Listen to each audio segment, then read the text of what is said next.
សមាគមទូរទស្សន៍កម្ពុជាបានរៀបចំថតបទចម្រៀងជាច្រើនដើម្បីអបអរសាទរបញ្ចូលឆ្នាំថ្មីប្រពៃណីជាតិដែលចូលមកដល់នៅក្នុងពេលឆាប់ៗខណៈមានសិល្បករសិល្បករនីជាច្រើនបានបង្ហាញក្តីរីករាយក្រោយបានចូលរួមថតសម្ដែងដើម្បីអបអរសាទរបញ្ចូលឆ្នាំថ្មីសមាគមទូរទស្សន៍កម្ពុជាបានថតកម្មវិធីចម្រៀងដើម្បីអបអរសាទរឆ្នាំថ្មីដែលបានអញ្ជើញសិល្បករសិល្បករនីជាច្រើនចូលរួមច្រៀងរាំកម្សាន្តមានទាំងបទចម្រៀងរាំវង់រាំក្បាច់សារ៉ាវ៉ាន់និងកន្ទ្រឹមជាដើមថ្មីត្បិតតែការជួបជុំគ្នាថតអបអរសាទរឆ្នាំថ្មីឆ្នាំនេះមានសិល្បករសិល្បករនីតិចតួចចូលរួមថតជាងដងប៉ុន្តែសិល្បករទាំងអស់ម្នាក់ៗបានសម្ដែងនៅការរីករាយគ្រប់គ្នាដែលមានឱកាសបានជួបគ្នានិងសម្ដែងជូនមហាជនទស្សនាក្នុងឱកាសបុណ្យចូលឆ្នាំថ្មីប្រពៃណីខ្មែរស្ថិតក្នុងឈុតសម្លៀកបំពាក់ប្រពៃណីខ្មែរសិល្បករសិល្បករនីដែលមានវត្តមាននៅក្នុងការថតកម្មវិធីកាលពីម្សិលមិញនេះម្នាក់ៗបានតុបតែងខ្លួនយ៉ាងស្រស់ស្អាតថ្លៃពីគ្នាជាមួយឈុតសម្លៀកបំពាក់ច្នៃយ៉ាងប្រណិតពីហូលផាមួងសំពត់បត់អាវប៉ាក់ដែលបង្ហាញពីអត្តសញ្ញាណជាតិតារាចម្រៀងដែលបានចូលរួមនៅក្នុងការថតពិធីអបអរបុណ្យចូលឆ្នាំថ្មីប្រពៃណីខ្មែរនៅឆ្នាំនេះរួមមានលោកយ៉ែមសំអូនឈឿនឧត្តមហេងប៊ុនលៀបជុំលីណូអ្នកនាងមេងកាពេជ្ជដាលោកស្រីហឹមស៊ីវនឆោមនិមលអឿនស្រីមុំនិងតារាចម្រៀងព្រមទាំងតារាសម្ដែងវ័យក្មេងជាច្រើនរូបទៀតគឺនាងខ្ញុំមានអារម្មណ៍សប្បាយចិត្តរីករាយមែនទែនដែលជាលើកទី1ដែលនាងខ្ញុំត្រឡប់មកស្រុកខ្មែរវិញហើយថតនៅក្នុងកម្មវិធីចូលឆ្នាំខ្មែរយើងជាពិសេស20ឆ្នាំហើយខានថតកម្មវិធីជួបជុំសិល្បករជុំគ្នាជាពិសេសក្នុងឱកាសបុណ្យចូលឆ្នាំខ្មែរប្រពៃណីជាតិរបស់យើងគឺសប្បាយចិត្តរំភើបរំគ្រប់បត់ហើយមិញសម្រាប់ថ្ងៃនេះខ្ញុំបាទជាសិល្បកររបស់កម្ពុជាទាំងអស់យើងចូលរួមជាមួយនឹងការចូលរួមអបអរសាទរទៅដល់ពិធីបុណ្យចូលឆ្នាំប្រពៃណីជាតិខ្មែររបស់យើងដែលនឹងឈានមកដល់ខាងមុខប៉ុន្តែយើងនឹងធ្វើឯកសារមួយសម្រាប់ចាក់ដើម្បីចូលរួមអបអរសាទរនៅពេលខាងមុខនេះឯងបាទសម្រាប់ខ្ញុំបាទគឺសូមគោរពជូនពរទៅដល់ពុកម៉ែបងប្អូនប្រជាពលរដ្ឋទូទាំងកម្ពុជាសូមទទួលបាននូវសុខភាពល្អសេចក្តីសុខសេចក្តីចម្រើននិង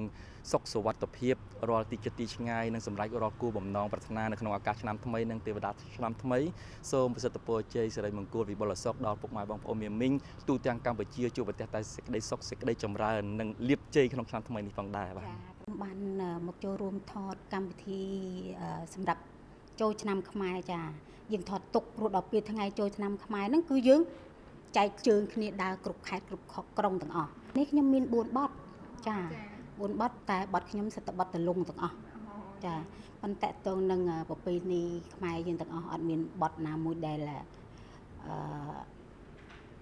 ធ្វើឲ្យទស្សនិកជនឲ្យពីអារម្មណ៍ចូលឆ្នាំចាគាត់ទៅលើបទហ្នឹងដឹងថាចូលឆ្នាំជូនពរដល់បងប្អូនទស្សនិកជនទាំងអស់ដែលតែងតែគ្រប់គ្រងនៅសំនៀងរបស់នាងខ្ញុំ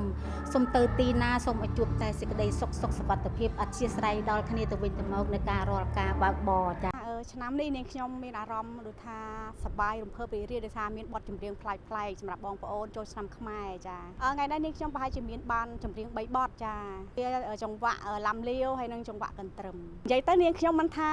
បុណ្យឱកាសចូលឆ្នាំទេគឺគ្រប់ថ្ងៃតែម្ដងគឺខ្ញុំចូលចិត្តពុថាបទជាភាសាគឺសម្លៀកបំពាក់ប្រពៃណីខ្មែរយើងគឺទៅកន្លែងទីណាក៏គេចាប់អារម្មណ៍ដែរចាពុថាស្លៀកមកខ្មែរគឺខ្មែរដឹងតែខ្មែរហ្មងចានាងខ្ញុំសូមគោរពជូនពរដល់ពុកម៉ែបងប្អូនទាំងអស់នៅក្នុងឱកាសឆ្នាំថ្មីចាសូមឲ្យមានសិរីសួស្តីកើតមានដល់បងប្អូនទាំងអស់គ្នាចាជាពិសេសគឺថាការធ្វើដំណើរផ្លូវចិត្តផ្លូវឆ្ងាយជួបតែសុវត្ថិភាពទាំងអស់គ្នាក្នុងការបើកបរផងដែរហើយជូនពរឲ្យបងប្អូនសុខសប្បាយទាំងអស់គ្នាក្នុងឆ្នាំថ្មីនឹងតែម្ដងទោះបីជាឆ្នាំនេះមើលទៅការថតកម្មវិធីសម្រាប់ចូលឆ្នាំថ្មីប្រពៃណីខ្មែររៀងស្ងប់ស្ងាត់បន្តិចមិនសូវមានសិល្បករល្បីៗចូលរួមច្រើនដូចរាល់ដងប៉ុន្តែសិល្បករដែលមានវត្តមាននាពេលនោះម្នាក់ៗបានសម្ដែងនៅការរីករាយដែលបានចូលរួមដោយស្ម័គ្រចិត្តគូបញ្ជាក់ផងដែរថាសមាគមទូរទស្សន៍កម្ពុជាឆ្នាំនេះមិនសូវរៀបចំកម្មវិធីធំដូចរាល់ដងដោយសារឆ្នាំនេះមានប្រារព្ធពិធីសង្ក្រាន្តចូលឆ្នាំថ្មីធំនៅទឹកដីខេត្តសៀមរាបដែលប្រជុំទៅដោយសិល្បករសិល្បករនីល្បីៗថ្មីចាស់ជាច្រើនរូបដោយម្នាក់ៗបានត្រៀមខ្លួនរួចជាស្រេចសម្រាប់សង្ក្រាន្តឆ្នាំថ្មីនៅទីនោះដែលមានរយៈពេល3ថ្ងៃជាប់ៗគ្នា